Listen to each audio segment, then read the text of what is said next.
निळजे काटई पलवा पुलाचे सत्ताधाऱ्यांनी केलेल्या उद्घाटनानंतर प्रशासनाने पुन्हा पूल केला बंद। निळजे काटई पलवा उड्डाणपुलाचे उद्घाटन शुक्रवारी 7 तारखेला शिवसेना शिंदे गटातर्फे औपचारिकरित्या केले। मात्र उड्डाणपुलावरील ऑइलमुळे रस्ता घसरडा झाला। अपघात होऊ नये म्हणून प्रशासनाने काही वेळातच हा पूल बंद केला। परिणामी लागलीच शिवसेना उद्धव बाळासाहेब ठाकरे पक्षाच्या पदाधिकाऱ्यांनी सदर पुलाची पाहणी केली। यावेळी उपजिल्हाप्रमुख राहुल भगत म्हणाले, घाईघाईत या पुलाचं उद्घाटन झालं। उद्घाटन झाल्यानंतर काही तासातच या पूल बंद करण्यात आला। बंद करण्यात आल्यानंतर आम्ही पाहणी करायला आलो की नेमकं काय झालंय, काय कारणास्तव बंद केला गेला। आल्यावर इथे भयानक प्रकार दिसला की रस्त्यावर बिटुमिन केलेलं आहे आणि बिटुमिनवर त्यांनी आता क्रश साईन टाकायला घेतली आहे। ॲक्च्युली टेंडरमध्ये तरतूद आहे की मास्टिंग याच्यावर व्हायला पाहिजे।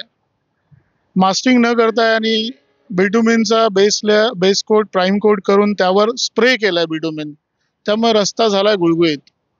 आमची प्रशासनाला इतकीच विनंती राहील की जनतेच्या जीवाशी खेळू नका।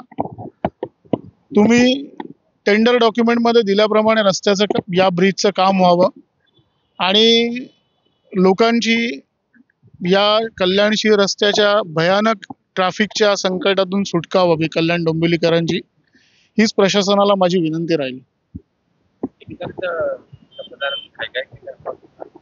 100% तुम्ही पाहताय काय परिस्थिती आज, तुम्ही फुटेजमध्ये तुम्हाला कळेल ते।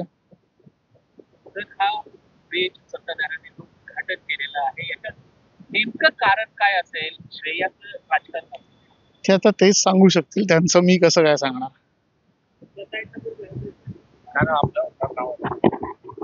राहुल भगत, उपजिल्हा प्रमुख कल्याण ग्रामीण। घाईघाईत या पुलाचं उद्घाटन झालं, पण काही तासातच हा पूल बंद करण्यात आला। या ठिकाणी आलो ते नेमकं कारण काय आहे हे समजून घेण्यासाठी। कोणत्या कारणास्तव बंद करण्यात आला, तर या ठिकाणी भयानक प्रकार दिसला। डांबरीकरण केलेल्या रस्त्यावर बारीक खडी आणि भुसा टाकण्यात आला आहे। प्रशासनाला आमची विनंती राहील की अर्धवट रस्ते करून जनतेच्या जीवाशी खेळू नका।